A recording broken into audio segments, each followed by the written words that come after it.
Students, आज हमें pronoun शुरू करना है। Another most important part of speech. आपने पूरी ध्यान से देखना है। What is pronoun?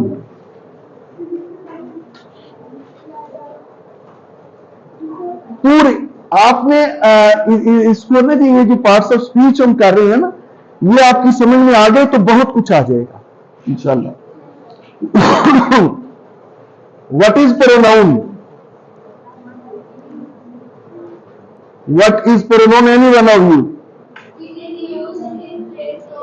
It is used in place of noun. The word which is used in place of noun is called pronoun. The word which is used in place of noun is called pronoun. तो हम क्यों ये noun की जगह इस्तेमाल करते हैं? Noun जो है, तो क्या जरूरत पड़ी है आखिर हमें ये प्रोनाउन वगैरह लेके आने की? आपके लिए मसाइल ही पढ़ाने वाली बात है ना बच्चों के लिए। नाउन ही रहने देते, हमें कम से कम पढ़ना तो ना पड़ता ये प्रोनाउन, है ना? क्या नहीं रिपीट करना जी? अच्छा, नेम रिपीट करने से बचने के लिए प्रोनाउन है। मिसाल के तौर पर हम कहते हैं कि असलम एक स्टूडेंट है, असलम बुरेवाला में रहता है, असलम के वालिदैन पाकिस्तानी हैं, असलम खुद भी मुसलमान है और अच्छा मुसलमान है, असलम BS का स्टूडेंट है, असलम गवर्नमेंट ग्रेजुएट कॉलेज में पढ़ता है। अब ये असलम असलम असलम, ये जो तकरार है, ये जो रेपिटेशन है, आप क्या समझते हैं कि ये क्या ठीक है? तो इस तकरार से बचने के लिए, इस रेपिटेशन से बचने के लिए प्रोनाउन निकला है। तो हम क्या कहेंगे? असलम बुरेवाला में रहता है, वो एक अच्छा बच्चा है, वो कॉलेज में पढ़ता है, वो साथ में जॉब भी करता है। अब असलम की जगह हमने हमेशा एक दफा सिर्फ नाउन लगाया, बाकी सारा वो लगाया। एक तो रेपिटेशन से बचने के लिए प्रोनाउन जरूरी है, क्लियर? और दूसरा, पाकिस्तानी खवातीन की सहूलत के लिए, पाकिस्तानी खवातीन जो होती है ना, शोहरों के नाम नहीं लेती ना, वो जानेलिया का शेर है ना, आप जी वो, मगर ये सब क्या है? आप जी वो, मगर ये सब क्या है? तुम मेरा नाम क्यों नहीं लेती? तो ये वही वो है, वो आए थे, वो कहते थे, ये कहते हैं, है ना? मैंने आपको शायद बताया था कि किसी ने किसी खातून से पूछ लिया कि मोहतरमा जरा हमें इस्लामी महीनों के नाम बता दीजिए। तो वो कहती है मुहर्रम, सफर, रबीउल अव्वल, रबीउल सानी, जमादुल अव्वल, जमादुल सानी, रजब, शाबान, गुड्डू के अबू जिक्र दुल्हाज। अब ये वो जो है, ये शीट, ये प्रोनाउन है। अब जब हम प्रोनाउन को डिटेल में डिस्कस करते हैं तो हमें इसकी मुख्तलिफ टाइप्स को देखना है। तो सबसे अहम और सबसे पहली इसकी टाइप है पर्सनल प्रोनाउन। कौन सी है जी? अब ये वो चीजें हैं जो आपके लाशऊर में आनी चाहिए, ठीक है ना? एक तो आपकी कॉपी पे लिखी भी होंगी, आपके पास सारा होगा, लेकिन आप जहां बैठे वहां आप डिस्कस करने के काबिल हो, आपको पता हो, और जहां से आपको ना समझ आए वहीं पे मुझे स्टॉप करके। पर्सनल प्रोनाउन क्या होता है? What is personal pronoun?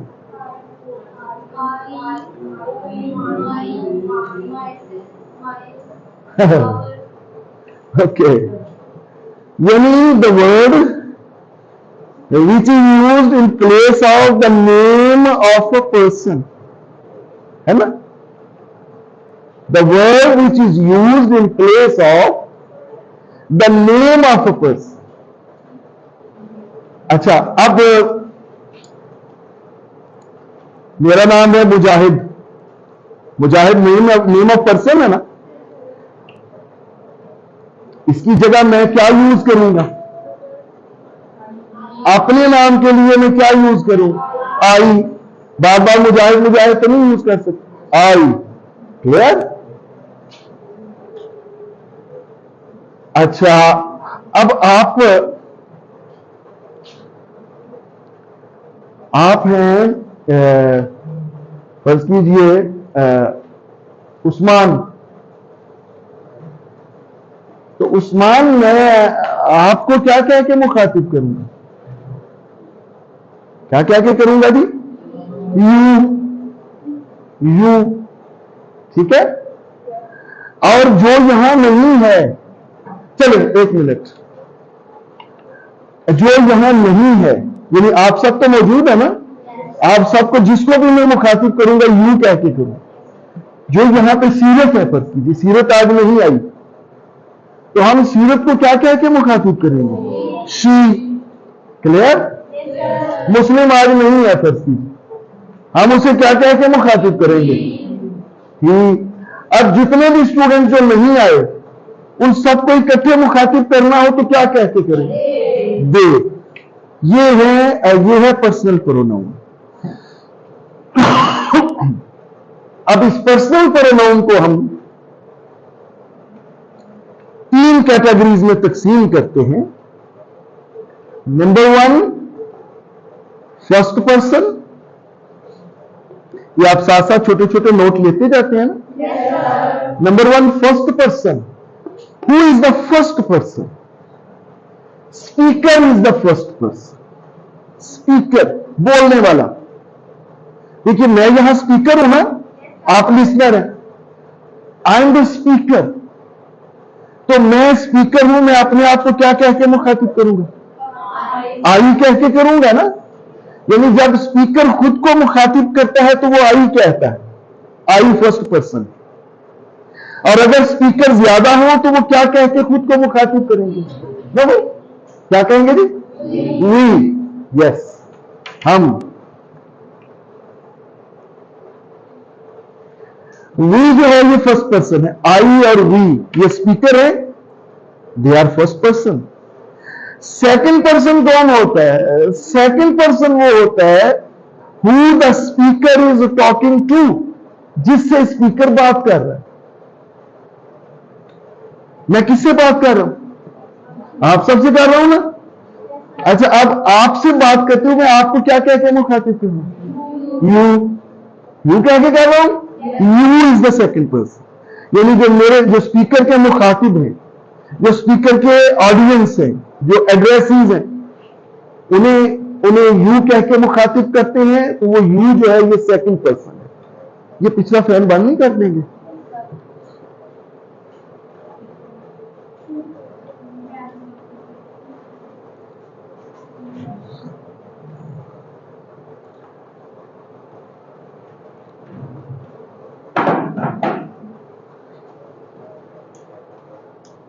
You second person है।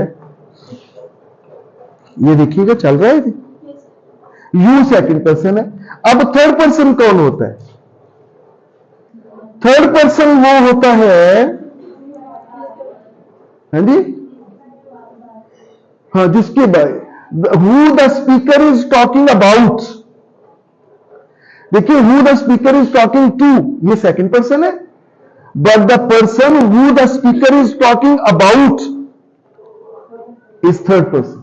जिससे बात कर रहे हैं वो सेकंड पर्सन, जिसके बारे में बात कर रहे हैं वो थर्ड पर्सन। बस ये फर्क समझ लीजिए।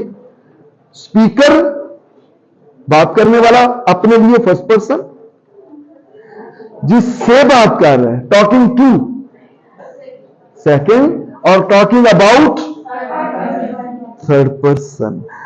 ये कौन होते हैं? यानी जिनकी सारा दिन हम गीते चुगलियां करते रहते हैं, वो पास नहीं होता ना। ਉਹਨੇ ਕਿਹੜਾ ਚਪੇੜ ਮਾਰਨੀ, ਉਹ ਕਿਹੜਾ ਕੋਲ ਹੈ, ਉਹ ਵੇਖਿਆ ਸੀ ਉਹਨੂੰ, ਉਹ ਫਿੰਨਾ ਜਿਹਾ ਕਰਦਾ ਕੀ ਪਿਆ ਸੀ, है ना। अब ये थर्ड पर्सन जो मौके पे नहीं होता। अच्छा अब बताइए फर्स्ट पर्सन का सिंगुलर क्या है, सब बताए ना, सब बताए जिनको समझ आता। आई। फर्स्ट पर्सन का प्लूरल क्या है, वी। सेकंड पर्सन का सिंगुलर क्या है, सेकंड पर्सन का प्लूरल क्या है, यू ही है, योर नहीं, यू ही है, यू ही है। थर्ड पर्सन का सिंगुलर क्या है, he, she, it, it. Third person का प्लूरल क्या है, दे। अच्छा बताएं शी का प्लूरल क्या है, हाँ दे ही है, good. She is taking tea, अब अगर वो शी ज्यादा हो तो दे आर टेकिंग टी, लड़कियों के लिए भी दे ही जाता है। ठीक हो गया जी, ये तो हुए पर्सनल प्रोनाउन। अच्छा इट भी पर्सनल प्रोनाउन है, इट भी पर्सनल प्रोनाउन है। फर्ज कीजिए हम कहते हैं कि the cat is sitting under the table, it is drinking milk. अब ये जो इट है, इट किसकी जगह आया, कैट की जगह आया, लिहाजा इट भी क्या हुआ, पर्सनल प्रोनाउन। लेकिन यहां याद रखिएगा इट इम्पर्सनल प्रोनाउन के तौर पे भी यूज होता है, इम्पर्सनल प्रोनाउन। इम्पर्सनल, इम्पर्सनल समझते क्या होता है, एक तो होता है ना पर्सनल जाति, एक होता है इम्पर्सनल जो जाति ना हो। ये इट इम्पर्सनल प्रोनाउन के तौर पे कब आता है, इट इम्पर्सनल प्रोनाउन के तौर पर तब आता है जब ये नाउन की जगह ना आ रहा हो बल्कि नाउन का तारुफ करवा रहा हो। When it is introducing noun, when it introduces noun, it is used as impersonal pronoun. It, when it introduces a noun, it introduces a name, it is used as impersonal pronoun। वो कैसे, फर्ज कीजिए आप phone करते हैं किसी को, आप कहते हैं जरा शोखी मारने के लिए कि बीएस इंग्लिश कर रहे हैं, इट्स अलीजा,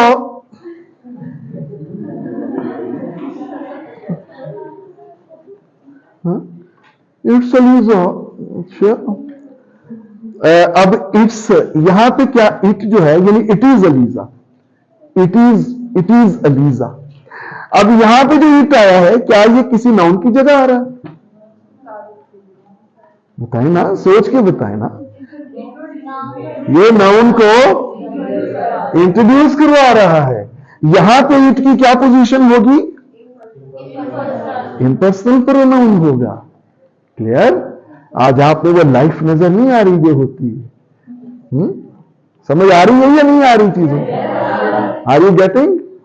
जहां से जरा भी किसी को ना समझ आए बता देना आप,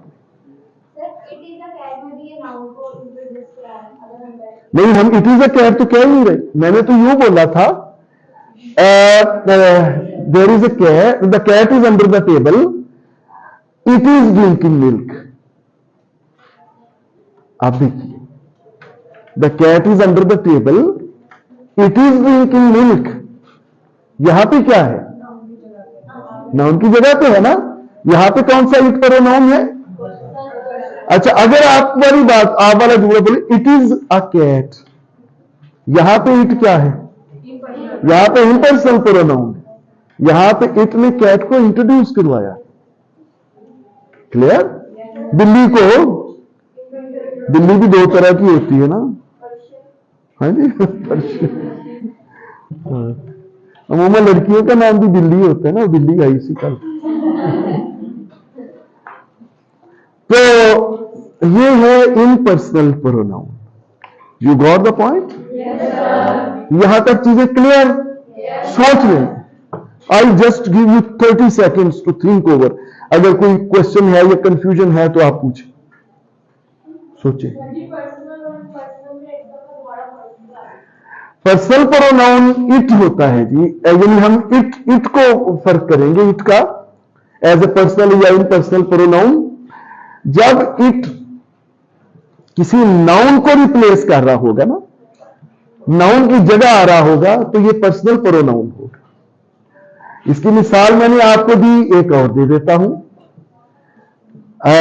आई have a sparrow, I have a parrot in my house, it is really a beautiful parrot, या it is very beautiful, it is very beautiful.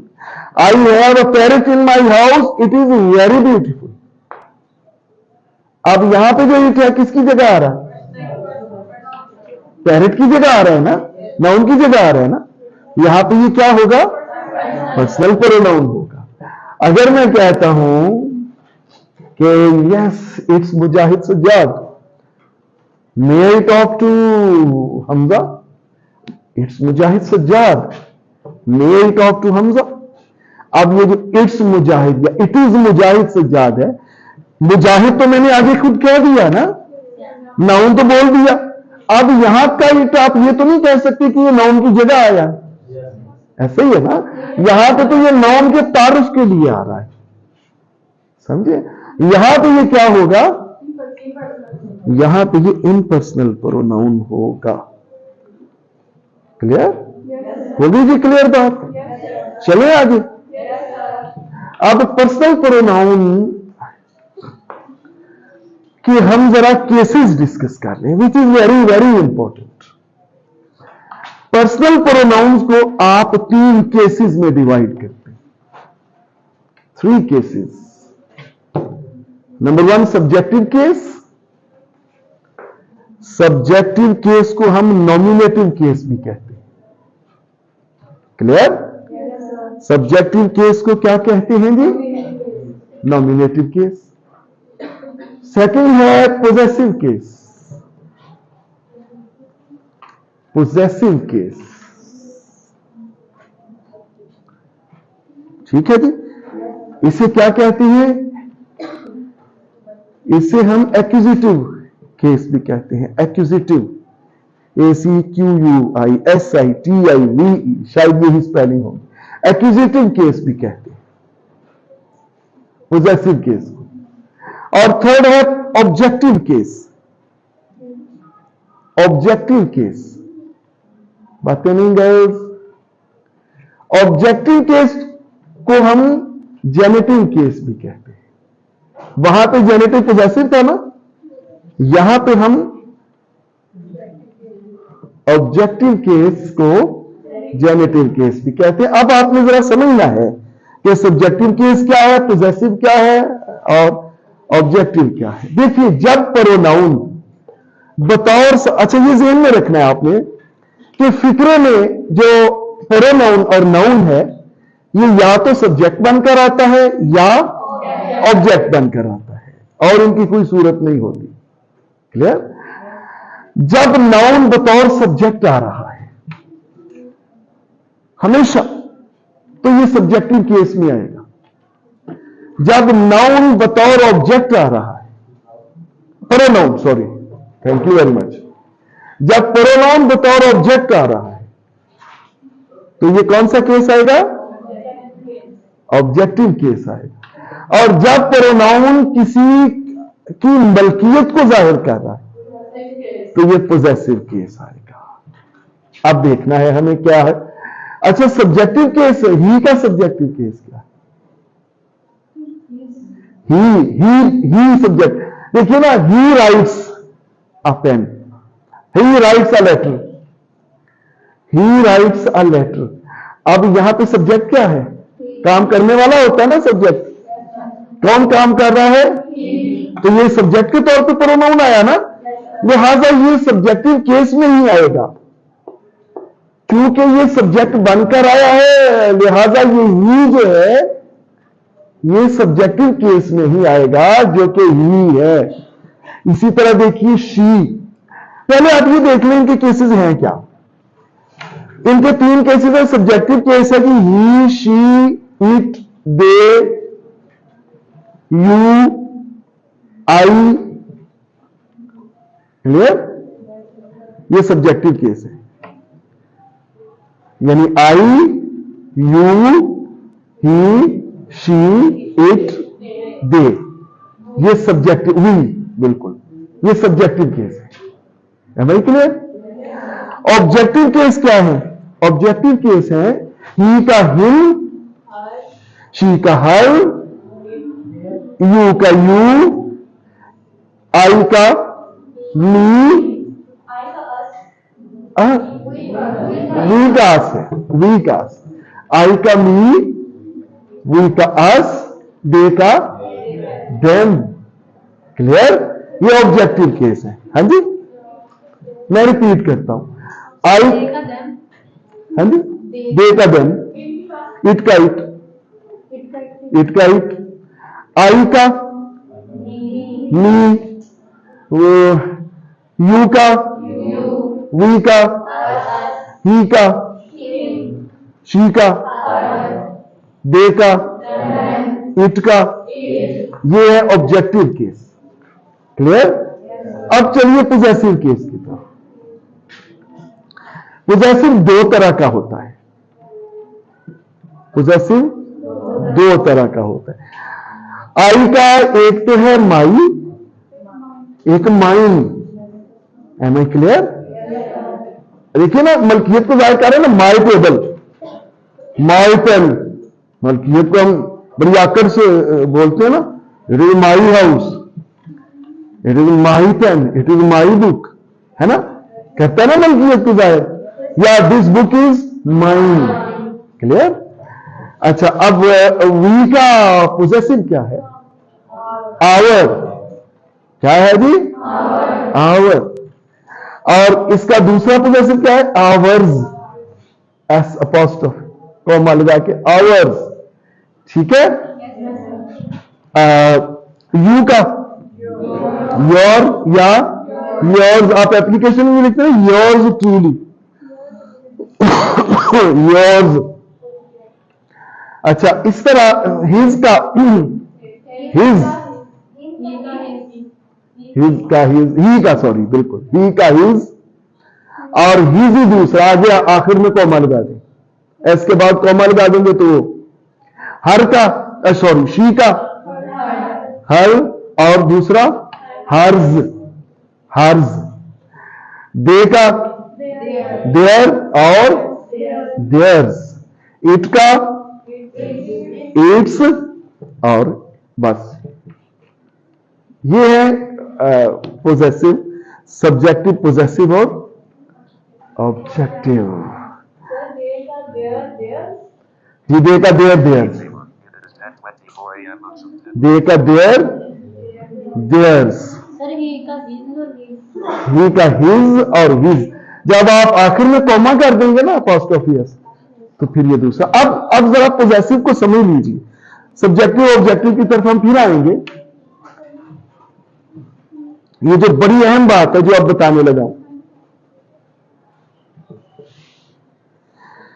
अच्छा जी, ये हम जो दो हमने देखी हैं इसके पोजेसिव में, फर्ज कीजिए माई और माइन है, तो माई कब आना है और माइन कब आना है,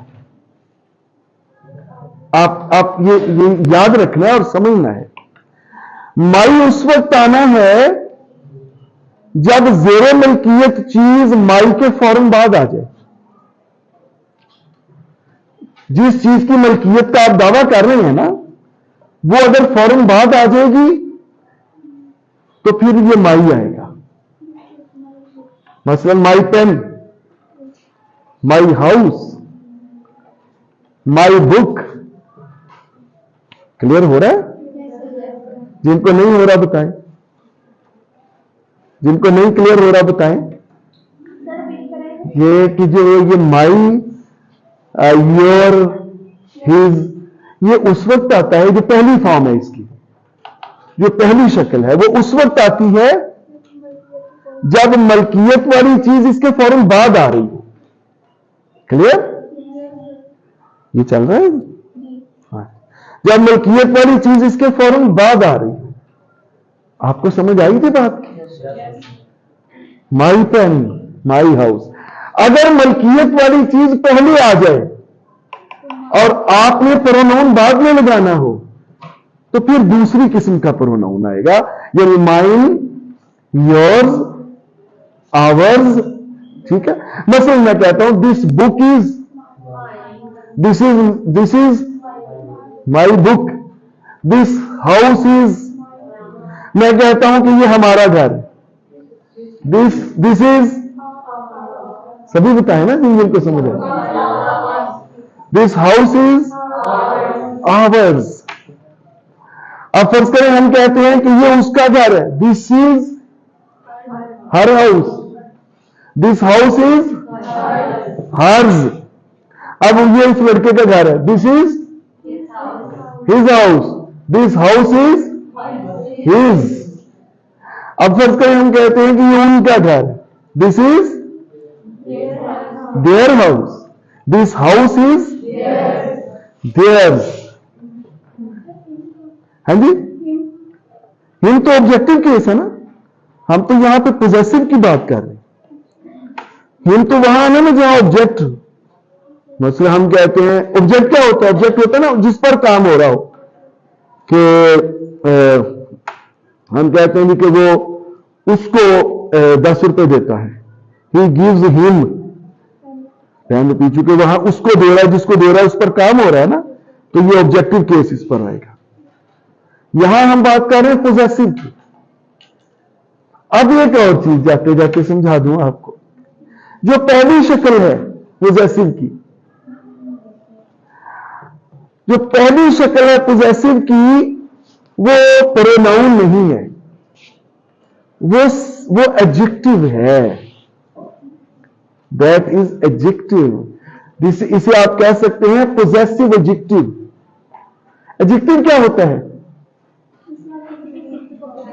जो किसी की खूबी या खामी या किसी नाउन के बारे में कुछ बता रहा हो। अच्छा, अब ये जरा समझिएगा, जरा समझिएगा, बस आखिरी, ज्यादा नहीं, आखिरी। आपको आज ज्यादा थोड़ा हो गया है ना जी? अच्छा अच्छा, वेरी गुड। अच्छा, अब इसको समझना है आपने कि ये एडजेक्टिव कैसे है। Please please please please please, ये एडजेक्टिव कैसे है? दिस इज, जब करें मैं कहता हूं दिस इज माई हाउस। आप ये हाउस के बारे में क्या इंफॉर्मेशन है? हाउस नाउन है ना, हाउस के बारे में क्या इंफॉर्मेशन है कि ये माई है।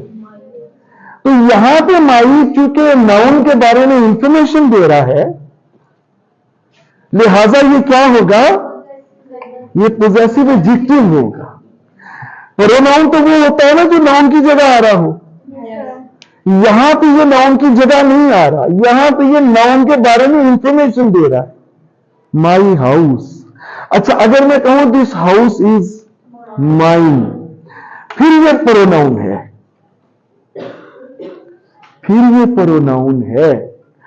यानी पोजेसिव की जो पहली शक्ल होती है, माई, योर, हिज, हर, ये इनको हम पोजेसिव एडजेक्टिव कहेंगे। और जो दूसरी शक्ल है माइन, हर्स, आवर्स, ये क्या होंगे? ये प्रोनाउन, पोजेसिव प्रोनाउन होंगे। ये आपकी समझ में मेरा ख्याल बात आई नहीं अभी? नहीं आई थी? चले, जिनके नहीं आई मैं दोबारा बताता हूं आपको भी, बॉयज रिपीट करता हूं। एडजेक्टिव क्या होता है पहले जरा ये बताइए। जो नाउन के बारे में इंफॉर्मेशन दे। फर्ज कीजिए हम कहते हैं सुर्ख दुपट्टा, सुर्ख, यहां पे कोई एडजेक्टिव है? क्या एडजेक्टिव है? सुर्ख। क्लियर? इसका मतलब जितने भी रंग हैं सारे एडजेक्टिव्स हैं। रंगों को नाउन नहीं समझना आप। वाइट, क्योंकि ये वाइट, सुर्ख, ब्लैक, ये सारे नाउन के ही होते हैं ना, नाउन के बारे में इंफॉर्मेशन देते हैं ना। फर्ज कीजिए हम कहते हैं सॉफ्ट बोर्ड, सॉफ्ट बोर्ड। अब इसमें क्या एडजेक्टिव होगा, क्योंकि बोर्ड के बारे में इंफॉर्मेशन दे रहा है, ठीक है। अच्छा, अगर हम कहते हैं कि आपने बाहर देखा होगा अवान हाउस, अवान हाउस, क्या इसमें कोई एडजेक्टिव है? जाहिर है हाउस के बारे में क्या इंफॉर्मेशन है कि ये अवान साहब का है ना। तो ये अवान एडजेक्टिव होगा, हाउस नाउन हो जाएगा। क्लियर? अगर मैं कहता हूं माई हाउस, अवान हाउस में और माई हाउस में कोई फर्क है? क्या फर्क है? नहीं, मीनिंग्स का ही फर्क है ना। बता तो माई भी यहां वही रहा है ना जो अवान ने बताया था कि हाउस के बारे में इंफॉर्मेशन है, यानी वहां पे हम ये ले रहे थे इंफॉर्मेशन कि ये हाउस अवान का है, इसलिए हमने अवान को एडजेक्टिव कहा। क्लियर? अब अगर मैं कहूं माई हाउस तो वही बात होगी ना, यहां पे माई एडजेक्टिव बन जाएगा। अभी भी नहीं समझ आई मेरा, सबको आई है? मुझे देखिए, मैं कहता हूं जी कि बाटा शूज, स्टाइलो शूज, आपकी पसंदीदा स्टाइलो शूज क्या है? इसमें कोई है एडजेक्टिव? स्टाइलो है ना, क्योंकि किसके बारे में इंफॉर्मेशन दे रहा है? शूज के बारे में दे रहा है। अब देखिए ना, अगर स्टाइलो शूज के बारे में इंफॉर्मेशन देकर एडजेक्टिव बन गया, तो इसी तरह योर पेन, फर्ज कीजिए मैं कहता हूं योर पेन, अब यहां पेन की क्या इंफॉर्मेशन है कि किसका है? तो योर क्या होगा? इसे हम कहेंगे पोजेसिव एडजेक्टिव। क्या कहेंगे जी इसे? पोजेसिव एडजेक्टिव कहेंगे। आप क्लियर हो गई बात? कोई भी आप ले लें, ये जो पहली तर्ज के प्रोनाउंस है ना, हम फर्ज करें हम कहते हैं कि इट इज देयर चेयर या his chair, his chair, chair क्या है? नाउन। इसकी इंफॉर्मेशन क्या है कि हिज की है, ये हिज पोजेसिव एडजेक्टिव होगा, यहां ये प्रोनाउन नहीं होगा। क्लियर? लेकिन अगर मैं कहूं कि दिस चेयर इज माइन, अब चेयर तो पहले हो चुका ना, अब ये जो चूंकि चेयर हो चुका, अब जो माइन है, ये माइन यहां पोजेसिव प्रोनाउन होगा। This chair is mine. जी, ये भी तो अभी भी तो वो हाउस के बारे में या चेयर के बारे में बता रहा है। ये तो ऐसे हो गया कि ये आप पूरे फिक्रे पे गौर कीजिए। आपका क्वेश्चन बहुत ही अच्छा है। क्या नाम है आपका? इकरा। अब आप पूरे फिक्रे पे गौर करें। दिस चेयर, चेयर के बारे में आपको इंफॉर्मेशन पहले मिल गई। क्या मिली? कि दिस चेयर, यहां पे जो एडजेक्टिव आ रहा है वो दिस आ रहा है। आप चेयर माइन तो नहीं कह सकते ना, आप दिस चेयर ही कहेंगे ना, दिस चेयर इज माइन, है ना। तो ये जो दिस है ना, इसने आपको ये डिटर्मिनर एडजेक्टिव है यहां पे, इसने आपको बता दिया कि दिस ने, कि यानी चेयर के बारे में इंफॉर्मेशन है कि ये दिस। आगे जो आ रहा है वो माइन, माइन हूं मैं, मेरा नाम है मुजाहिद सज्जाद, जो कि उसकी जगह आ रहा है माइन, लिहाजा ये वहां जाके प्रोनाउन बन गया। जी, तो मतलब दिस हाउस इज ब्यूटीफुल में दिस ही नहीं, एडजेक्टिव दो भी आ सकते हैं, एडजेक्टिव तीन भी हो सकते हैं फिक्रे में, लेकिन यहां पे अब आपको मैं बताऊंगा एडजेक्टिव भी है ये। यहां पे जो this is a beautiful, this house is beautiful जो है ना, ये ब्यूटीफुल कॉम्प्लीमेंट एडजेक्टिव के तौर पे आया है, लेकिन ये आगे चल के हम पढ़ेंगे कि कॉम्प्लीमेंट एडजेक्टिव क्या होता है। ये फिक्रे को कंप्लीट करने वाला होता है। क्लियर? तो देखिए ना, हम इसको दो एडजेक्टिव्स की मिसाल हम ले सकते हैं कि Stylo shoes are beautiful. Stylo shoes are beautiful. क्या अब आप स्टाइलो को कहेंगे कि ये एडजेक्टिव नहीं है? कहेंगे ना कि ये एडजेक्टिव है। आगे ब्यूटीफुल भी एडजेक्टिव है, लेकिन ये कॉम्प्लीमेंट एडजेक्टिव के तौर पे आया। ये आगे ये भी एडजेक्टिव बना और इसने फिक्रे को कंप्लीट कर दिया।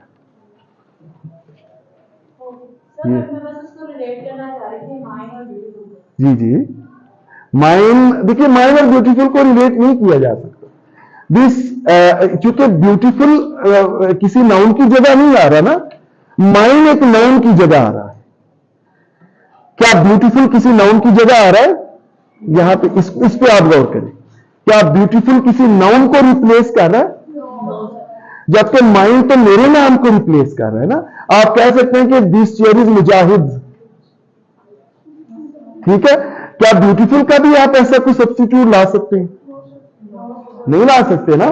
जब ये नाउन को रिप्लेस कर रहा है माइन, तो ये यहां पे प्रोनाउन बनेगा। लेकिन ब्यूटीफुल जो है वो तो किसी को रिप्लेस नहीं कर रहा, वो तो अपनी हैसियत में आ रहा है ना। वो तो एक बना बनाया एडजेक्टिव है। इतना यू गॉट द पॉइंट? अगर फिर भी नहीं समझ आई, फिर भी आप जब तक आपको समझना है आप डिस्कस करते रहा करें। ये आपकी जो डिबेट्स है, असल लर्निंग ये है। जितना मर्जी आप डिस्कस किया करें, आप क्वेश्चन किया करें। तो थैंक यू वेरी मच जी।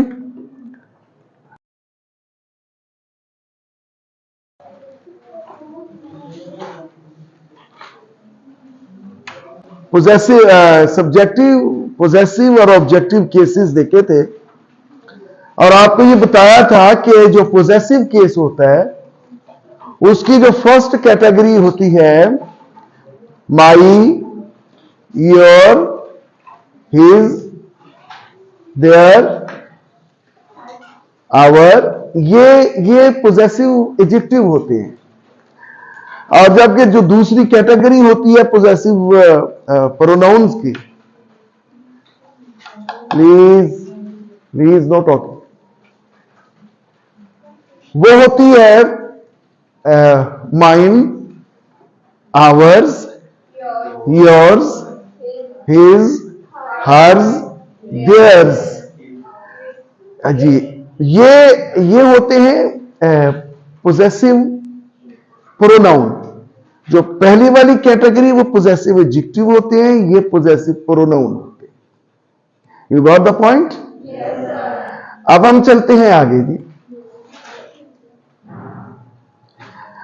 अब आपने ये देखना है कि जब ये प्रोनाउंस यानी फर्स्ट पर्सन, सेकंड पर्सन और थर्ड पर्सन इकट्ठे आ जाते हैं, तो फिर हमने इनकी तरतीब क्या रखी, what the arrangement should be. देखिए, फर्ज कीजिए यहां हम सवाल करते हैं, हम कहते हैं कि मैं, आप और तुम उसकी मदद करें। अब तीनों पर्सन इकट्ठे आ गए ना। अच्छा, अब इसमें आपने ये देखना है कि अगर तो काम अच्छा है फिक्रे में, यानी जो काम किया जाना है फिक्रे में वो अच्छा है, वो पॉजिटिव है, तो फिर हमने तरतीब रखनी है 231 की, यानी 2 3 1, 2 3 1, सेकंड पर्सन, थर्ड पर्सन और फर्स्ट पर्सन। अब इसी को ही देखिए, मैं, आप और वो उसकी मदद करते हैं, तो क्या तरतीब बनेगी? You, he and I help him. Clear? यहां तक होगी बात क्लियर? चले आगे। कोई कंफ्यूजन कहीं पे भी हो आपने बता देना। मैं दोबारा कहता हूं कि जब काम अच्छा हो फिक्रे में, तीनों पर्सनल प्रोनाउंस तीनों इकट्ठे आ रहे हो, यानी फर्स्ट पर्सन भी, सेकंड पर्सन भी और थर्ड पर्सन भी। तो अच्छे काम के लिए आपने इनकी तरतीब रखनी है 231 वाली। 231 से मुराद है पहले सेकंड पर्सन, फिर थर्ड पर्सन, फिर फर्स्ट पर्सन। क्लियर? अभी जो मैंने मिसाल दी आपको कि मैं, वो और आप उसकी मदद करते हैं, ये काम अच्छा है ना? तो क्या तरतीब बनेगी? सभी बताइए जिनको समझ आ गई। You, he and I. Is it clear now? चलें जी आगे। कोई कंफ्यूजन फिर भी हो बताइए। 100 दफा भी कंफ्यूजन हो, आपने 100 दफा बताना। ठीक है? अच्छा, अब अगर काम हो गलत यानी नेगेटिव, अगर काम हो गलत यानी नेगेटिव, तो फिर तरतीब क्या होगी? 132, 132 की 132। अच्छा, इसमें हिकमत क्या है? देखिए, अंग्रेज जरा मैनर्स, जाहिरी मैनर्स का ख्याल रखते हैं। वो ये कहते हैं कि अच्छे काम में मेरा नाम सबसे आखिर में आए, जो मेरा मुखातिब है मेरे सामने उसका नाम सबसे पहले आए, जो यहां मौजूद नहीं उसका दरमियान में आए, लेकिन बुरे काम में मेरा नाम सबसे पहले आए। ठीक है? जो मौजूद नहीं उसका दरमियान में आए, और जो मेरा मुखातिब है उसका आखिर में आए। ठीक है? अब बुरे काम में फर्ज करें, मैं कहता हूं, मैं नहीं कहता, कोई कहता है मैं, आप और वो उसे कत्ल करेंगे। तो क्या कहेंगे हम? आई, ही एंड यू। ये 132 का हो गया फॉर्मूला। क्लियर? अच्छा, अगर फर्स्ट एंड सेकंड पर्सन हो ओनली, अगर फर्स्ट एंड सेकंड पर्सन हो ओनली, फिर तरतीब क्या होगी? सेकंड और फर्स्ट 21 की। क्लियर? क्योंकि अपने आप को आपने आखिर में रखना है। अच्छा काम हो तो, बुरा काम हो तो अपना पहले नाम लेना है। क्लियर? तो क्या होगा? मैं और आप उसकी मदद करते हैं। You and I and you नहीं कहना, वो गलत होगा। यानी ये चीजें वो हैं जो आपके इस्तेमाल में 1000 दफा आएंगी, और आपने इनको अगर ना पता होगा तो 1000 बार ही गलत लिखेंगे। इसलिए इनका ख्याल बहुत रखना है। अगर हो कि मैं और आप चोरी करते हैं, खुदा न खास्ता, I and you steal the watch, है ना?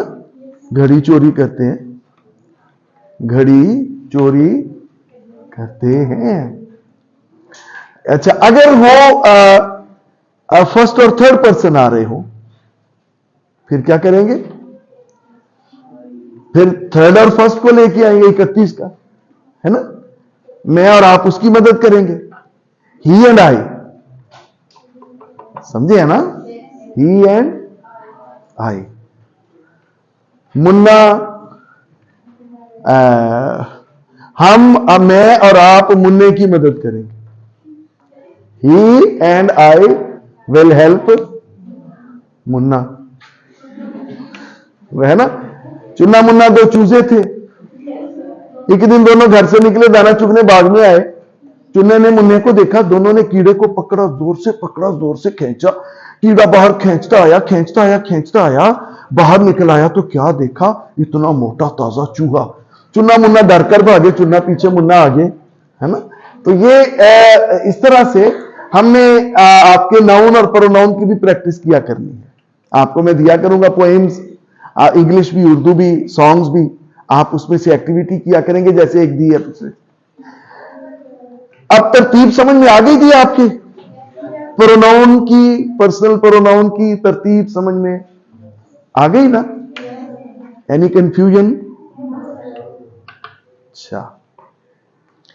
अच्छा, अब एक चीज और आपने देखनी है इसमें, कि हमने वर्ब कैसे लगाना है।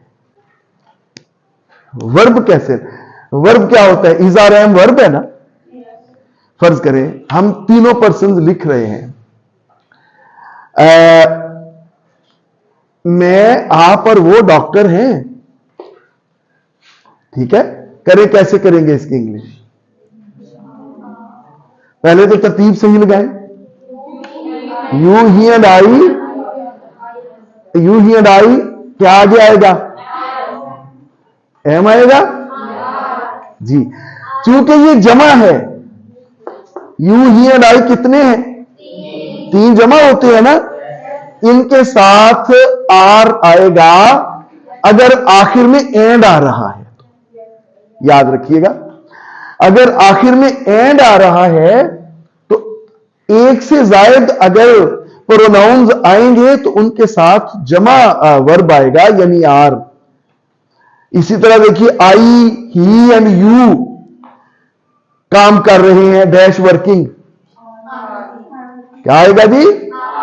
आर आएगा। अगर एंड की बजाय आखिर में आर हो, ओ आर आर, फिर क्या आएगा? यानी देखिए, I, you, he, are, I, O R I, and की बजाय आर लगा दिया हमने, तो फिर क्या आएगा? फिर आएगा जो आखिरी प्रोनाउन सबसे होगा ना, करीब तरीन, वर्ब के जो करीब तरीन प्रोनाउन होगा, वर्ब के जो करीब तरीन प्रोनाउन होगा, फिर उसके मुताबिक वर्ब आएगा। यू, ही एंड आई, करीब तरीन कौन सा है? आई। अब इसके मुताबिक क्या आएगा? Am working. You, he, are, I, am working. And के साथ हमेशा जमा आएगा और के साथ जी लास्ट प्रोनाउन आएगा। तो ये हो गया हमारा, क्या हो गया जी? Personal pronoun. इसके बाद आता है डेमोन्स्ट्रेटिव प्रोनाउन। डेमोन्स्ट्रेटिव प्रोनाउन कहिए जरा, क्या है जी? डेमोन्स्ट्रेटिव प्रोनाउन कहिए जरा। Demonstrative pronoun. तो डेमोन्स्ट्रेटिव प्रोनाउन के बारे में एक सिंपल सी बात याद रखें, बहुत मुख्तसर सी, कि डेमोन्स्ट्रेटिव प्रोनाउन होते हैं चार। क्या होते हैं, किसी को पता है? बताइए, एनीवन? मैंने आपको डिटर्मिनर बताते हुए ये बताए थे ना। डेमोन्स्ट्रेटिव प्रोनाउन क्या होते हैं? ये चार हैं, दिस, दैट, दीज, दोज। बस क्या है जनाब determiner pronoun? This, that, these, those. और determiner pronoun, sorry, demonstrative pronoun determiner के तौर पे भी इस्तेमाल होते हैं, पढ़ा था हमने। अब हमने ये देखा था कि डिटर्मिनर के तौर पर आर्टिकल भी इस्तेमाल होता है। आर्टिकल क्या होता है? ए, एन और इनमें से डेफिनेट आर्टिकल कौन सा है और इनडेफिनेट कौन सा है? ए और एन इनडेफिनेट है, डी डेफिनेट आर्टिकल है। डेफिनेट जब आर्टिकल पढ़ेंगे तो हम इंशाल्लाह उसमें बस ये याद रखें, ए और एन इनडेफिनेट आर्टिकल है और डी डेफिनेट आर्टिकल है। अच्छा, एक तो आर्टिकल डिटर्मिनर के तौर पे आता है और दूसरा डेमोन्स्ट्रेटिव प्रोनाउन डिटर्मिनर के तौर पे आता है। तो डेमोन्स्ट्रेटिव प्रोनाउन क्या होता है, बताएं क्या होता है डेमोन्स्ट्रेटिव प्रोनाउन? This, that. ये क्यों डेमोन्स्ट्रेटिव प्रोनाउन है? क्योंकि ये डेमोन्स्ट्रेशन देता है, किसी चीज के बारे में डिटेल बताता है। फर्ज कीजिए, दिस इज डाइस। अब इसने डिटेल बताई ना कि ये डाइस है। डेमोन्स्ट्रेशन का मतलब होता है किसी चीज के बारे में उसकी डिटेल बताना, तारुफ करवाना। क्लियर? दिस इज, आप फोन करते हैं कभी किसी को, hello, this is Usma, may I talk to Rabia, है ना? इस तरह किया करें, जरा टौर शोर बने, पता चले कुड़ी जरा ना बीएस इंग्लिश कर दिए पे। और जब इंग्लिश बोले ना, थोड़ा सा मुंह का जाविया बदल लिया कर। उर्दू बोलते भी, मैंने पानी पीना है, तो कितों आंदे हो पे? पता तो चले ना।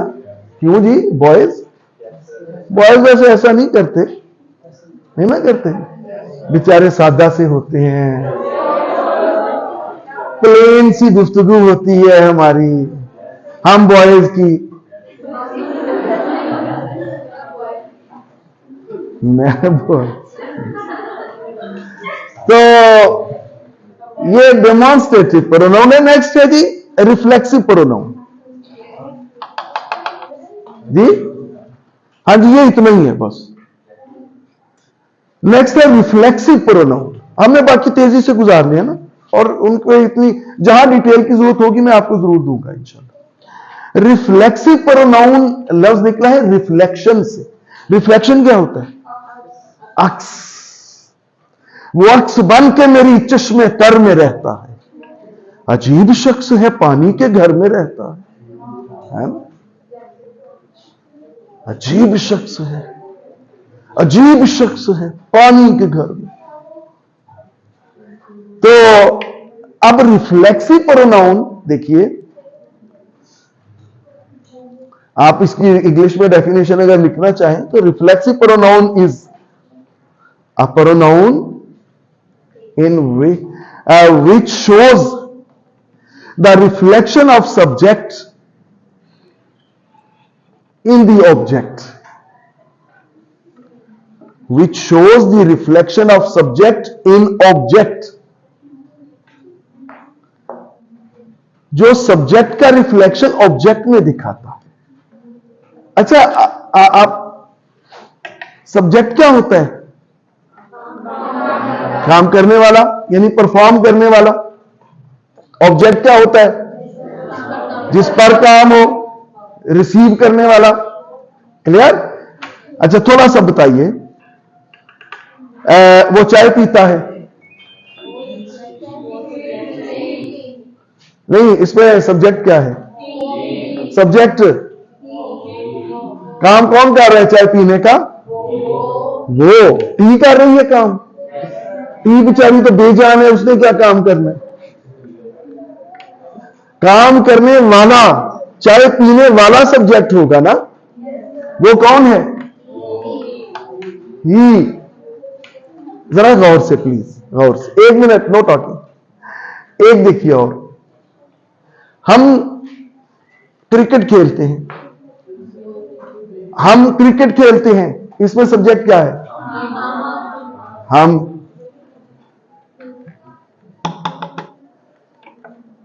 बातें नहीं ना, आपको पहले भी कहा है बातें नहीं कर, ये काम ना किया करें, इससे ना तो मैं बता सकूंगा ना आप समझ सकेंगे।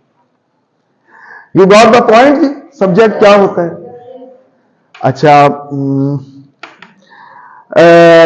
एक और बताइए कि हम अच्छा, चिड़ियाघर में बच्चे हाथी देखते हैं, इसमें सब्जेक्ट क्या है? काम करने वाला कौन है? बच्चे। ठीक हो गया। एक और बताइए कि उसको सजा दी जाती है।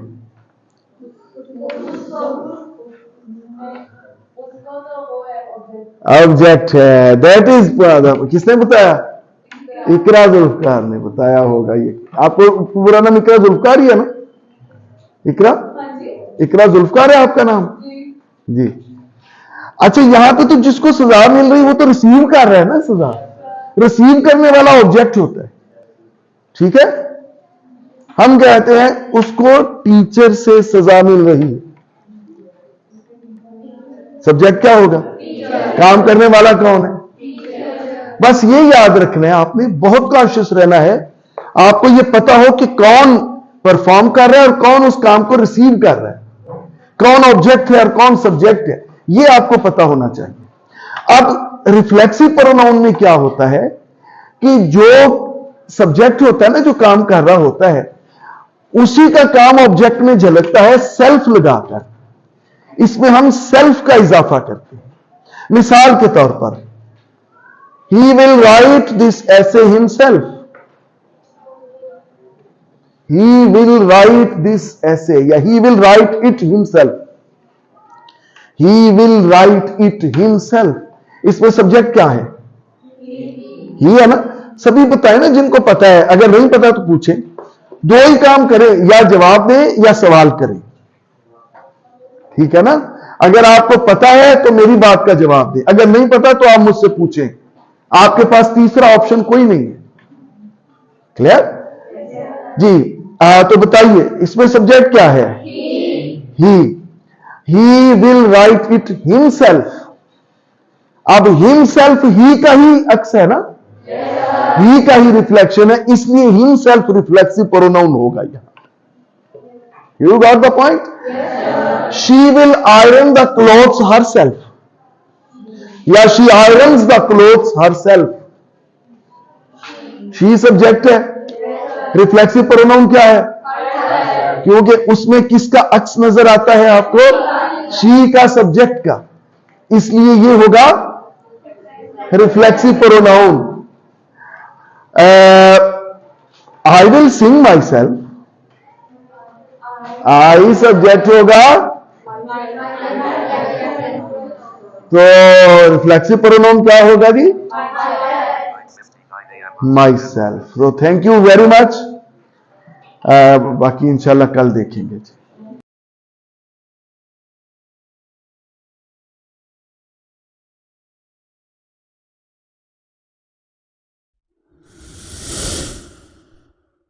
रिफ्लेक्सिव प्रोनाउन चल रहा था, तो मैं बता रहा था आपको कि रिफ्लेक्सिव प्रोनाउन में ये होता है कि जो सब्जेक्ट काम कर रहा होता है ना, उसका असर भी उसी पर ही होता है, तो इसलिए वहां सेल्फ आता है। अब रिफ्लेक्सिव प्रोनाउंस हैं क्या? बड़े होंगे हमने पिछली में कि ही का रिफ्लेक्सिव प्रोनाउन क्या है? हिमसेल्फ। ही का रिफ्लेक्सिव प्रोनाउन है, शी का रिफ्लेक्सिव प्रोनाउन है, आई का रिफ्लेक्सिव प्रोनाउन है, वी का रिफ्लेक्सिव प्रोनाउन है आवर सेल्व्स। क्योंकि ये जमा हो जाता है, तो जब ये जमा हो जाए ना, ज्यादा प्रोनाउन के रिफ्लेक्सिव प्रोनाउन हो, तो फिर वो सेल्फ नहीं रहता, SELVES। याद रखिएगा, आवर सेल्व्स, ठीक है? आवर सेल्फ कहेंगे तो वो गलत हो। यू का, अब यू का जमा भी वही है और वाहिद भी वही है। अब इसका योर सेल्व्स भी ठीक है, योर सेल्फ भी ठीक है। क्लियर? बातें नहीं गलत। इसी तरह देगा themselves, ठीक है? सेल्फ नहीं होगा। अब मैंने आपको ये बताया, जरा तेजी से चलना है, ठीक है? मैंने आपको ये बताया कि जो रिफ्लेक्सिव प्रोनाउन में सेल्फ फॉर्म के साथ सब्जेक्ट का रिफ्लेक्शन उसी पर ही पड़ता है। फर्ज कीजिए मैं कहता हूं कि he poisoned himself, she poisoned herself। क्या मैं क्लियर? she poisoned herself, क्या मतलब? जहर खा लिया, खाने वाले ने, यानी जिसने खाया खुद ही खाया ना, नतीजा किस पर हुआ उसका? कोई और तो नहीं मरिया, है ना? she poisoned herself। अच्छा, he absented himself from the class। he ने जो काम किया उसका असर किस पर हुआ? उसी पर ही हुआ ना। तो रिफ्लेक्सिव प्रोनाउन की खासियत ये होती है, ये याद रखनी थी, साथ साथ लिखते रहे। इंग्लिश आपको बताई है इसकी मैंने, व्हेन इसकी इंग्लिश बताई हुई है ना, डेफिनेशन, ठीक है? अच्छा, अब कुछ रिफ्लेक्सिव प्रोनाउन ऐसे हैं जिनके बाद कुछ प्रोनाउन ऐसे हैं जिनके बाद रिफ्लेक्सिव प्रोनाउन जिनका आना जरूरी है, जिनके साथ सेल्फ फॉर्म जरूरी है। वो देखिए क्या है, फर्ज करें इंजॉय है, तो इंजॉय अगर तो आपका वजूद कर रहा है, अगर आपकी जात इंजॉय कर रही है, फिर तो वो रिफ्लेक्सिव प्रोनाउन आएगा। अगर आप कोई इवेंट इंजॉय कर रहे हैं, कोई पार्टी इंजॉय कर रहे हैं, कोई त्योहार इंजॉय कर रहे हैं, फिर नहीं आएगा। नहीं समझ आई इस बात को? बस आप कहते हैं मैंने खूब मजा किया, आप कहेंगे आई इंजॉयड, क्योंकि ये किसने मजा किया? आपके वजूद ने किया। लेकिन अगर आप कहते हैं कि मैंने पार्टी को खूब इंजॉय किया, फिर आप कहेंगे आई इंजॉयड द पार्टी, फिर माई सेल्फ नहीं आएगा, नहीं समझ आएगी। अगर आप कहते हैं कि हमने मेले में बड़ा मजा किया, मेले में we enjoyed the fair, we enjoyed the fair। अगर वो कहते हैं कि जनाब बच्चे ने तो खूब मजे किया, the child बोले कितने को समझ आती है? the child enjoyed himself, बच्चे के वजूद ने किया ना enjoy, क्लियर? तो जब वजूद इंजॉय करता है तो सेल्फ फॉर्म आती है, जब नहीं करता तो नहीं आती। इसी तरह एब्सेंट, अच्छा एब्सेंट के साथ भी जब आप एब्सेंट को बतौर वर्ब यूज करेंगे तो आप इसके साथ उसका रिफ्लेक्सिव प्रोनाउन लेके आएंगे। जब आप बतौर एडजेक्टिव यूज करेंगे फिर नहीं लाएंगे। मसलन ही एब्सेंटेड, देखिए अब हमने वर्ब की ही दूसरी फॉर्म होती है ना, वर्ब यानी जब हम उसकी दूसरी फॉर्म ला रहे हैं तो इसका मतलब हम उसे बतौर वर्ब यूज कर रहे हैं। तो जब बतौर वर्ब यूज करेंगे तो इसका रिफ्लेक्सिव प्रोनाउन आएगा। समझ आ रही बात? तो फिर हम क्या कहेंगे? ही एब्सेंटेड हिमसेल्फ फ्रॉम द क्लास, ये जरूरी है। अगर हम कहते हैं he was absent from the, तो फिर एब्सेंट क्या है? नाउन नहीं, ही का स्टेटस बता रहा है ना, नाउन और प्रोनाउन का स्टेटस बताया तो क्या होता है? एडजेक्टिव होता है ना। बोल के बोलो, नहीं समझ आती तो पूछे। देखिए आपके पास तीसरा ऑप्शन कोई नहीं, या जवाब दें या सवाल करें। मैं दोबारा कहता हूं, देखिए एब्सेंट को जब आप बतौर वर्ब यूज करेंगे तो रिफ्लेक्सिव प्रोनाउन इस्तेमाल होगा, क्लियर? जब आप इसे बतौर एडजेक्टिव यूज करेंगे तो नहीं होगा। अगर आप कहते हैं कि she is absent from the class, तो यहां शी इज और शी का आप स्टेटस बता रहे हैं एब्सेंट, यहां एडजेक्टिव है।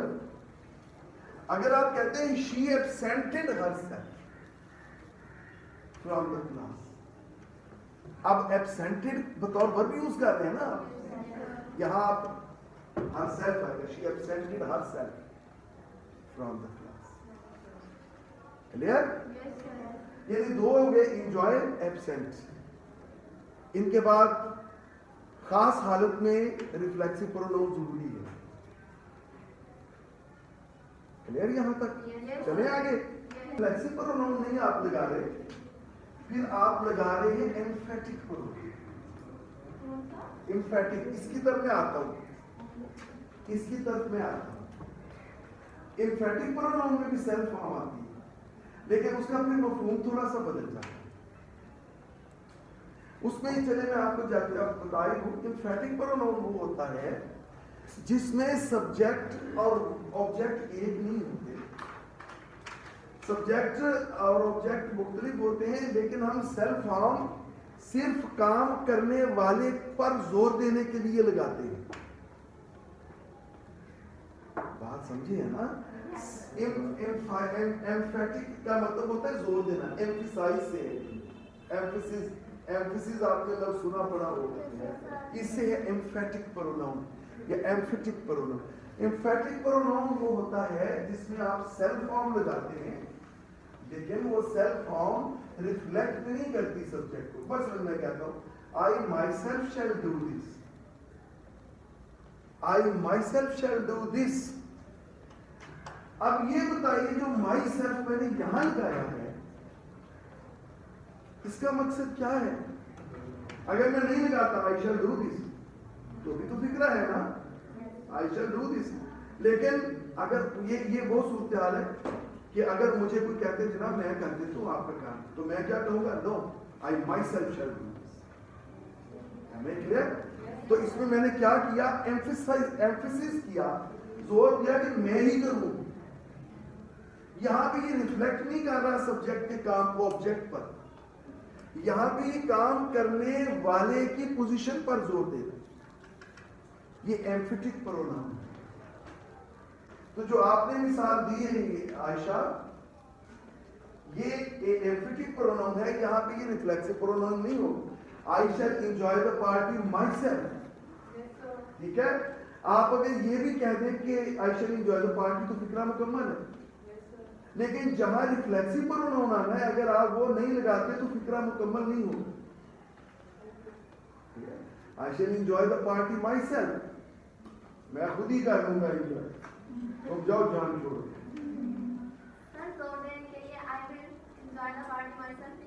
बिल्कुल आ सकते हैं, बिल्कुल आ सकते हैं। न छेड़ा नखते बादे बहारी राह ले अपनी, तुझे अटकेलियां सूझी हैं हम बेजार बैठे। करीब तैर रहा था बतों का एक जोड़ा। बतें समझते हैं क्या होता है? बतख को कहते। करीब तैर रहा था बतों का एक जोड़ा, मैं आबजू के किनारे उदास बैठा था।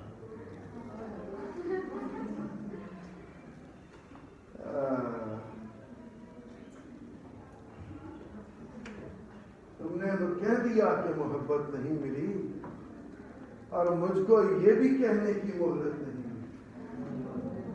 तुमको तो खैर शहर के लोगों का खौफ, और मुझको अपने घर से इजाजत नहीं, घर से उठ पड़ी। तो रिफ्लेक्सिव प्रोनाउन के हवाले से बात कर रहे थे। देखिए 3 वर्ब अभी मैंने आपको बताया, एंजॉय, एब्सेंट, और तीसरा अवेल। अवेल, अवेल क्या होता है? मौका अवेल करना।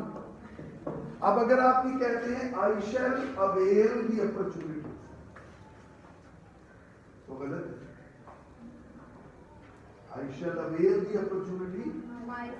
I shall avail myself the opportunity, of the opportunity. Avail myself. Avail के बाद reflexive pronoun plus of, ये जरूरी है। Preposition of भी जरूरी है। I shall avail myself of this opportunity. आगे है ये रिलेटिव प्रोनाउन, इसको जरा समझिएगा। रिलेटिव क्या होता है? रिश्तेदार, वो मेरा रिश्तेदार है। आजकल, पहले तो बड़े फख्र से बताते थे ना मेरा रिश्तेदार, आजकल कहते हैं वो सामने ना क्यों मेरा शरीक है।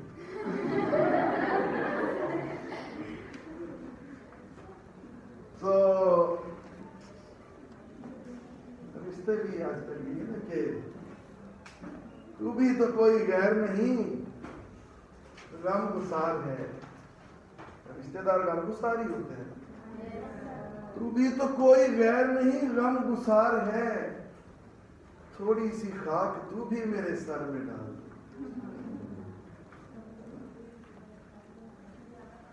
बातें जो किए जा रही हैं 1-2 लड़कियां में, फिर मैं वार्न ना करेंगे। तो कहता है कि एहसाने जिंदगी ये गवारा न था हमें, जिंदगी जीने के हमको चंद सहारे मिले तो थे। अपनी अना को हमने बचाया है डूब कर, मौजों में रह के हमको किनारे मिले तो थे। रिलेटिव प्रोनाउन क्या होता है? रिलेटिव प्रोनाउन होते हैं who, who, which, when, whose, whom, चले what भी, that भी रिलेटिव प्रोनाउन है। अब ये क्या होते हैं? देखिए प्रोनाउन की तो आपने ये पढ़ी थी ना खुसूसियत कि ये नाउन की जगह आता है, ऐसा ही है।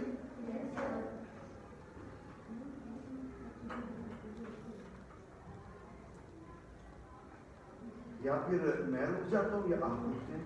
ये 2 स्टूडेंट्स मुसलसल डिस्टर्ब किए जा रहे हैं। क्या ये अच्छी बात है? उतनी देर से आपसे कह रहा हूं कि ये काम ना करें।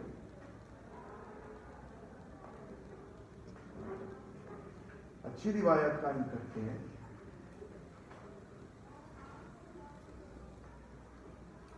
रिलेटिव प्रोनाउन प्रोनाउन की खुसूस क्या थी डेफिनेशन, क्या होता है pronoun? It is used in place of noun. अच्छा, अब ये रिलेटिव प्रोनाउन वाहिद है कि जो नाउन के लिए भी इस्तेमाल होता है और प्रोनाउन के लिए भी इस्तेमाल होता है। Relative pronoun is used for its antecedent. Antecedent क्या होता है? जो उससे पिछला हो। एंटी पहले वाले को कहते हैं ना, एक तो हम खादा को भी एंटी जी कहते हैं ना, एंटी जी किया है ना। अच्छा, ये एंटी है पहले, एंटीसीडेंट लफ्ज याद रखिएगा, क्या है जनाब लफ्ज? Antecedent. So relative pronoun is used for its antecedent noun and pronoun. Relative pronoun is used for its antecedent noun or pronoun. अब देखिए, he who writes a letter is my cousin. He who writes a letter, यहाँ who किसके लिए आया? he के लिए आया ना। who का एंटीसीडेंट क्या है? he pronoun. यहाँ he का एंटीसीडेंट प्रोनाउन, who का सॉरी who का एंटीसीडेंट प्रोनाउन है ना। the chair in which you are sitting is mine.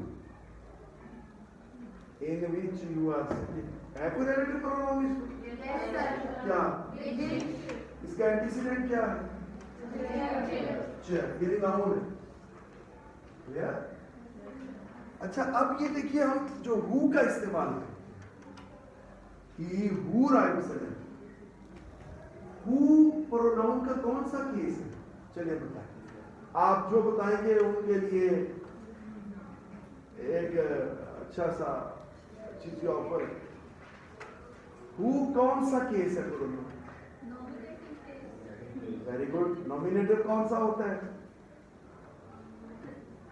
Nominative कौन सा होता है?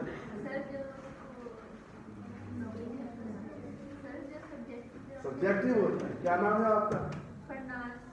जी, नॉमिनेटिव केस है, यानी सब्जेक्टिव केस है हु। ठीक है, तो फरनाज के लिए ऑफर ये है कि अब हम ज्यादातर बातें फरनाज से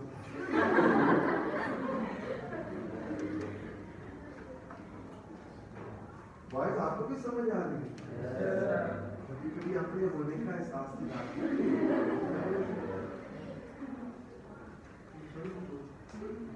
जी। क्या है जी? हु। अच्छा, इसका पोजेसिव केस क्या है? Very good, whose। और इसका ऑब्जेक्टिव केस क्या है? होम। अच्छा, अब देखिए जब हम who को सब्जेक्ट के तौर पे इस्तेमाल कर रहे हैं तो who आए, who का पोजेसिव ला रहे हैं तो ये रिलेटिव प्रोनाउन के तौर पर पोजेसिव केस में आएगा, और लेकिन जब ये ऑब्जेक्ट के तौर पे आ रहा है तो ये होम आएगा। अब देखिए मैं तीनों का इस्तेमाल आपको करके एक दफा बता दूं, लेकिन फायदा तब है अगर आप इन चीजों को याद रखें। देखिए क्या है, the person who is sitting, जो कि बैठा हुआ है, वो खुद काम कर रहा है ना। हु सब्जेक्ट है ना, यहाँ पे हमने हु लिखा।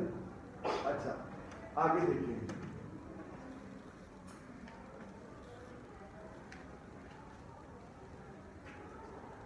he whose fame is not good should not come. He whose fame is not good, whose fame is not good, जिसकी शोहरत अच्छी नहीं है। यहाँ पे whose हमने क्यों लगाया कि यहाँ पे हमने उसकी पोजेशन को, रिलेटिव प्रोनाउन की पोजेशन को शो करना है। क्लियर? अच्छा, अब होम को देख लें। The person whom I teach English, या the student whom I teach English is very intelligent. The student whom I teach, यहाँ पे जो relative pronoun है आपका, क्या वो कोई काम कर रहा है? Whom I teach English. अब वो whom कोई काम कर रहा है? होम क्या कर रहा है? होम तो रिसीव कर रहा है ना। होम पर तो काम हो रहा है पढ़ाने का। होम तो यहाँ ऑब्जेक्ट बन गया। पढ़ा कौन रहा है? I, the student whom I teach. हमें क्लियर? यहाँ पे रिलेटिव प्रोनाउन क्या हुआ? होम। लेकिन चूंकि आगे सब्जेक्ट अलग नई क्लास में आ रहा है, इसलिए यहाँ पे होम आएगा, क्योंकि यहाँ पे ये ऑब्जेक्ट बनकर। Is it clear? Relative pronoun समझ में आ गया? यदि आपका relative pronoun ऑब्जेक्ट है तो एंटीसीडेंट भी ऑब्जेक्ट हो। अगर आपका relative pronoun सब्जेक्ट है तो एंटीसीडेंट भी सब्जेक्ट हो। ये नहीं मुमकिन कि आपका एंटीसीडेंट सब्जेक्ट हो और relative pronoun ऑब्जेक्ट हो। ये नहीं मुमकिन। ये बड़ा आपने अच्छा क्वेश्चन किया। इस तरह की गुफ्तगू हो ना तो मजा आता है। अच्छा आगे है जी, चले आगे। Interrogative pronoun. Interrogative pronoun simple है। ये जो WH एलिमेंट्स, ये WH एलिमेंट्स जब किसी फिक्रे को सवालिया बनाते हैं, ये मैं कौन सा प्रोनाउन आपको बता रहा हूँ? इंट्रोगेटिव नहीं कहते, इंट्रोगेटिव। ये इसकी लाइट कौन ही है? क्या है ये लफ्ज? इंट्रोगेटिव। क्लियर? अच्छा अब आसान सिंपल बॉयज, क्या होता है इंट्रोगेटिव प्रोनाउन? क्या होता है? WH एलिमेंट जब सवालिया बनाता है किसी, मसलन हु रिंग्स द बेल, मैं कहता हूं काशिफ रिंग्स द बेल। अब काशिफ की जगह यहां क्या आ रहा है? हु। तो ये WH एलिमेंट और साथ सवालिया बना रहा है ना। What brings you here? What? Clear?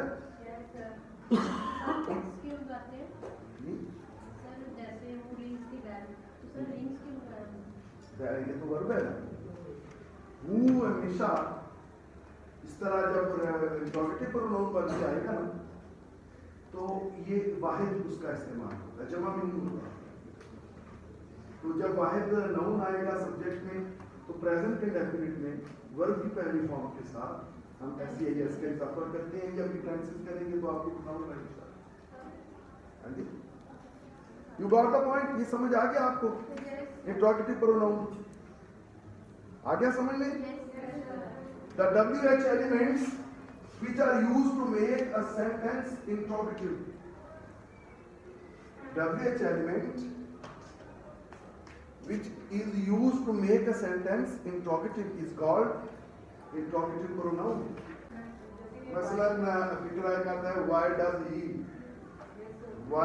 he come here?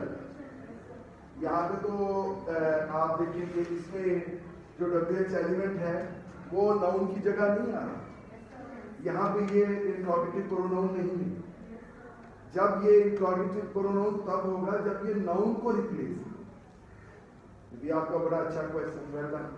इस तरह क्वेश्चन से जो मैं बताने में चीजें रह जाता हूँ वो आपके क्वेश्चन से क्लियर होनी चाहिए जी। नहीं वो नहीं WH एलिमेंट में उस वक्त WH एलिमेंट इंट्रोगेटिव प्रोनाउन होगा जब वो नाउन की जगह ले रहा। अभी मैंने आपको मिसाल दी ना कि why does he come here.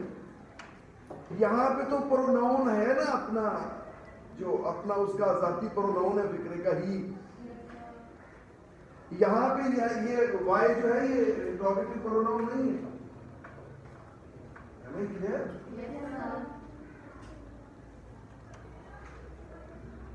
नहीं मैं अच्छा अब एक और हम कहते हैं रेसिप्रोकल प्रोनाउन। वो आसान है। रेसिप्रोकल प्रोनाउन रेसिप्रोकल का क्या मतलब होता है? हाँ जी, रेसिप्रोकल मैरिज क्या होती है?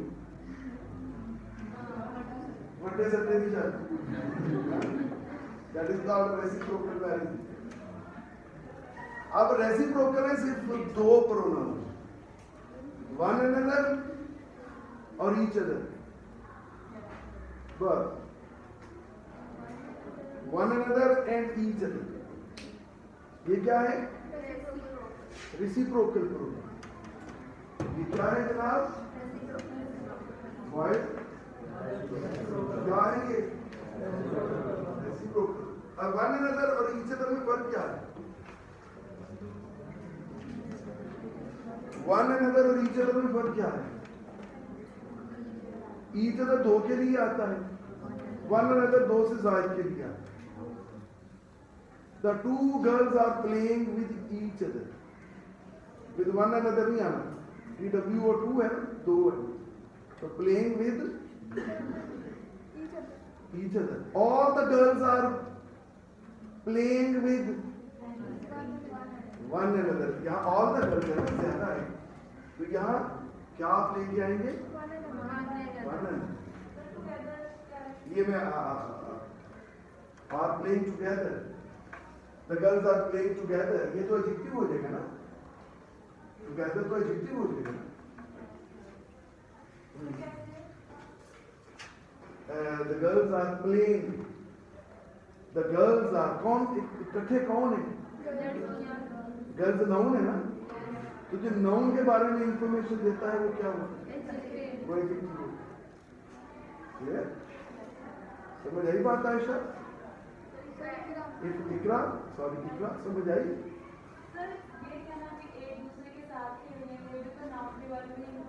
The girls are playing together। यहाँ पे अगर हम कहते हैं playing together, तो यहाँ together एडवर्ब हो। एडवर्ब अभी आपने पढ़ा नहीं ना, इसलिए नहीं पता। एडवर्ब क्या होता है? जो वर्ब के बारे में मालूम है। अगर हम कहते हैं तो गर्ल्स आर टुगेदर, फिर ये एडजेक्टिव है। अगर हम कहते हैं तो गर्ल्स आर प्लेइंग टुगेदर, फिर ये एडवर्ब है, क्योंकि फिर ये प्ले को बता रहा है। वर्ब के बारे में बताएगा तो एडवर्ब होगा, नाउन के बारे में बताएगा तो एडजेक्टिव होगा। समझ आई? लेकिन ये प्रोनाउन किसी तरह भी नहीं है, ठीक है। आगे चलते हैं कि डिस्ट्रीब्यूटिव प्रोनाउन। मैं चाहता हूँ आज प्रोनाउन को हम खत्म कर दें। डिस्ट्रीब्यूटिव प्रोनाउन,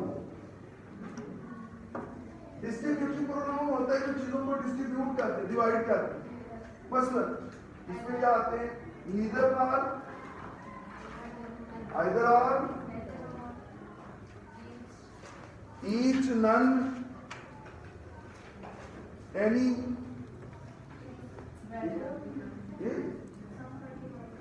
नहीं, सम भी बिल्कुल, ये क्योंकि बहुत सौ वर्षों में से सम को निकाल देता है ना, तो ये डिस्ट्रीब्यूट कर देता है। ये फ्यू, बिल्कुल, ईच, बिल्कुल, ये सारे क्या हैं? ये डिस्ट्रीब्यूटिव प्रोनाउंस हैं। फ्यू वैसे एडजेक्टिव भी है, फ्यू एडजेक्टिव भी है, सम एडजेक्टिव भी है। इनको एडजेक्टिव के तौर पे भी आप यूज कर सकते हैं और कहीं कहीं इनको प्रोनाउन के तौर पे यूज कर सकते हैं। आप फ्यू वगैरह को ज्यादा एडजेक्टिव ही समझे। अभी हम इसके बाद वर्ब और वर्ब के बाद एडजेक्टिव का चैप्टर खोलेंगे तो आपकी आंखें खुल जाएंगी। अच्छा, अब एक आखिरी है universal pronoun. Universal pronoun, universal pronoun क्या होता है स्टूडेंट? जो सबको, हर नाउन की जगह जो आ सके, और वो क्या होता है? वो वन होता है। मसलन one should obey one's parents, one should obey one's parents. अब यहाँ पे वन किसकी जगह है? सबके लिए है, सभी के लिए आया ना। यहाँ पे वन से मुराद कोई भी, हर एक को, वन शुड ओबे वन से। तो लीजिए स्टूडेंट्स, हमारा प्रोनाउन अल्हम्दुलिल्लाह खत्म हुआ।